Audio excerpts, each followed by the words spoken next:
Here's what nobody tells you. Your weight right now isn't your destiny. It's a running total. Every single choice you've made up until today, what you ate yesterday, whether you moved, what you decided at 11 p.m. when you couldn't sleep, all of it adds up to the number on the scale this morning. And here's the part that changes everything. If weight is a running total, then it can be rewritten. If you're new here, hit subscribe. We're breaking down what science actually says about your body, without the shame or the expensive lies. Let's start by killing the biggest myth that's holding you back. You've probably heard it before. Maybe you've even believed it.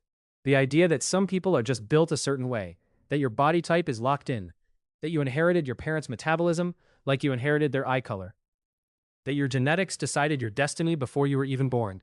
And sure, your DNA matters. It does influence things, but here's what the research actually shows. Genetics loads the gun, but your habits pull the trigger. Think about it this way. Identical twins, people with literally the same DNA, can end up looking completely different depending on how they live. One twin exercises and eats regularly balanced meals. The other doesn't. Over 5 years, 10 years, their bodies diverge, their weights diverge, their energy levels diverge, all from the same genetic blueprint. That's not a coincidence. That's biology working exactly as it should. Your body isn't a fixed thing. It's not like a car that comes off the factory line in one shape and stays that way forever. Your body is more like a river. It's constantly changing. Your cells are dying and being replaced. Your muscle tissue is breaking down and rebuilding. Your metabolism shifts based on what you ask it to do. Every single day, your body is different than it was yesterday. And every single day, you have more control over that change than you've been told. The myth of the fixed body comes from somewhere real, though. It comes from looking at patterns. If you've been the same weight for 10 years, it feels permanent. If your parents were overweight and you are too, it feels inherited and unchangeable. But here's the thing about patterns. They're not destiny. They're just the result of repeated choices. And repeated choices can change. This is actually backed by neuroscience. Your brain doesn't distinguish between a habit you've had for 1 month and a habit you've had for 10 years. A habit is just a neural pathway that's been reinforced over time. The longer you've done something, the deeper the groove. But grooves can be recarved. New pathways can be built. Your brain's neuroplasticity, its ability to rewire itself, doesn't have an expiration date. It works at 15. It works at 50. It works at 80. The second reason the fixed body myth persists is because change is slower than we want it to be. We live in a culture obsessed with fast transformation. Lose 30 pounds in 30 days. Six-pack abs in 6 weeks. It's everywhere.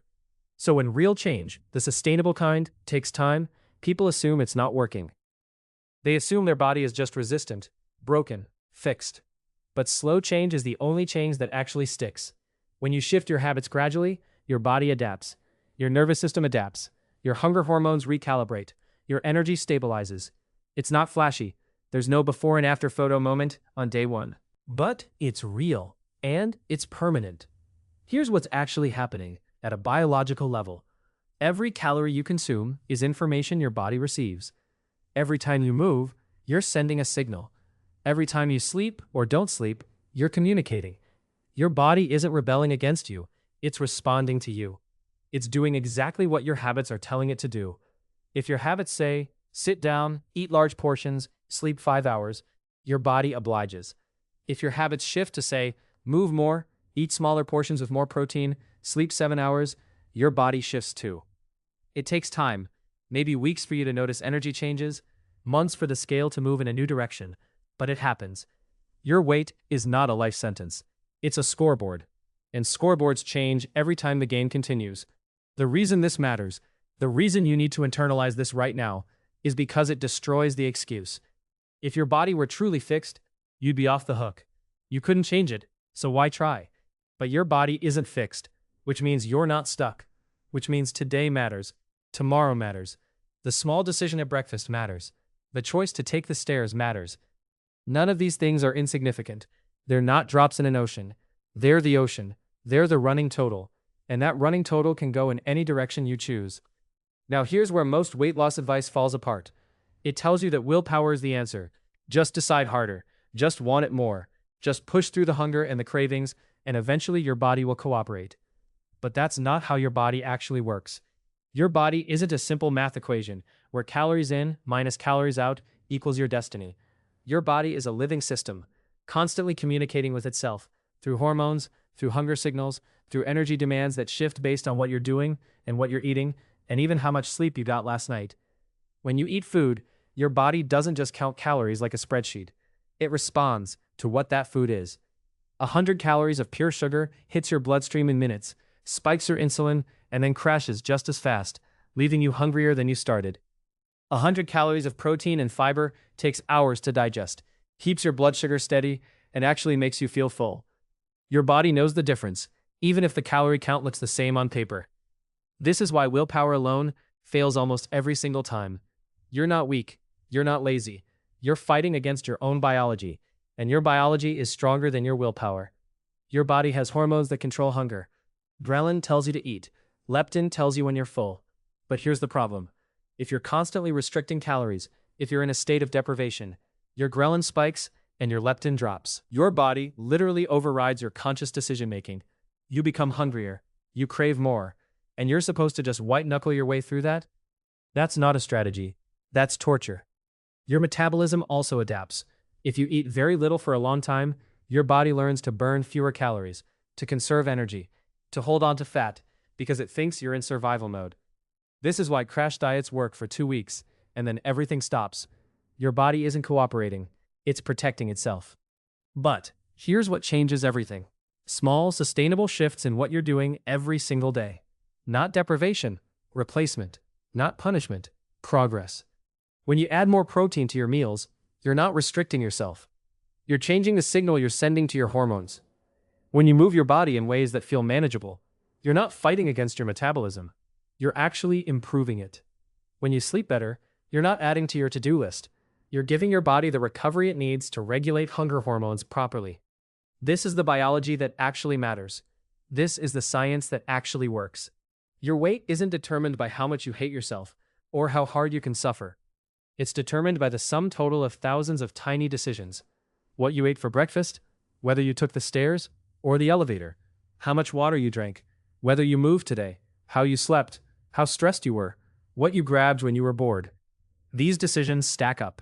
Day after day, they become your body's current state. And because they're decisions, not sentences, they can change starting right now. So how do you actually change? The answer isn't willpower. It's not motivation either, and it's definitely not punishment. The answer is understanding how habits actually work. Because once you see the pattern, you can redesign it. Every habit you have right now, whether it's reaching for a snack at 3 p.m., skipping your morning walk, or ordering takeout on Tuesday nights, follows the exact same 3-part structure. Scientists call it the habit loop, and it's the skeleton key to changing anything about your body without feeling deprived. The first part is the cue. That's the trigger. It's not mysterious or hidden. It's the time of day, the feeling you're experiencing, the place you're in, or even something you see. 3 o'clock hits and your energy dips. That's a cue. You walk past the kitchen. That's a cue. You feel bored on the couch. That's a cue. The cue is just information. Your brain notices it and says, okay, time for the next part. The second part is the routine. This is the behavior itself. You grab the cookies. You order the app. You sit down and scroll for an hour. The routine is what you actually do in response to the cue. And here's the thing. Your brain doesn't care if the routine is healthy or unhealthy. It just cares that it works. It cares that it delivers what comes next. Which brings us to the third part, the reward. The reward is why the habit exists in the first place. It's not always about taste or calories. The reward might be the energy boost from sugar. It might be the distraction from stress. It might be the comfort of familiarity, or just the break from thinking. Your brain learns the pattern. Cue, routine, reward, and it starts predicting. Your brain already knows what's coming. It craves it. It expects it. And that's where most people get stuck. They try to remove the routine without understanding what reward they're actually getting. They think they need willpower. What they actually need is a swap. Here's what actually works. You keep the cue exactly the same. You keep the reward exactly the same. You only change the routine. Let's say 3 o'clock hits and your energy crashes. That's the cue. Your brain wants a reward, that rush of energy, that break in the afternoon. But instead of cookies, you take a 5-minute walk. Outside if you can, or just around your house. The walk delivers the cue satisfaction and the reward satisfaction, but it's a different routine.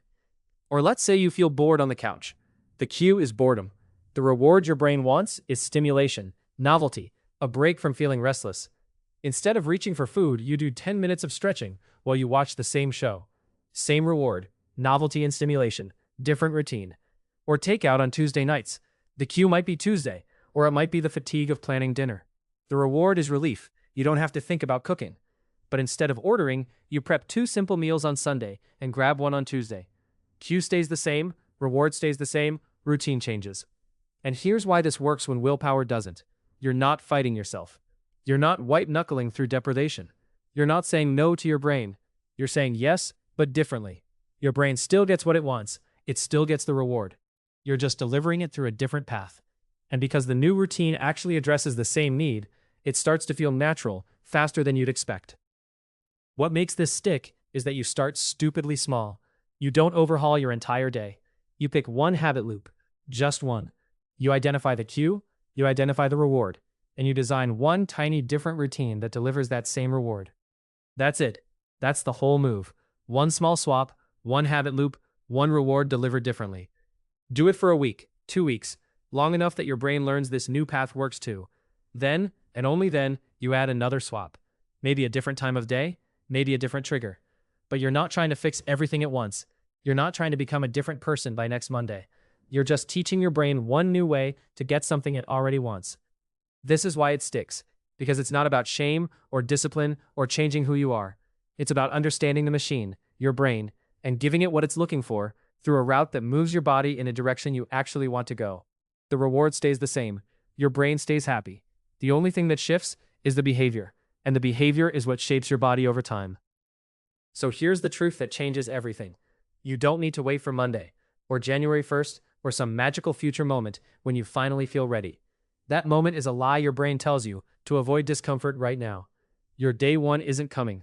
It's here. It's today. It's the next few hours. Pick one thing.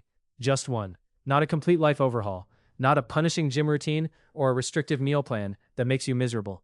Pick something so small that it feels almost too easy. Maybe it's a 10-minute walk after dinner instead of heading straight to the couch. Maybe it's drinking a glass of water when you usually reach for something else. Maybe it's taking the stairs instead of the elevator, or doing 5 minutes of stretching before bed. The size doesn't matter. What matters is that it's real, it's doable, and it's happening today. When you do this one small thing, your brain registers a win. Not because you lost weight or transformed your body in an afternoon, but because you kept a promise to yourself. That feeling, that tiny spark of, I did what I said I would do. That's what rewires you. That's what makes the next day easier. And here's what's wild.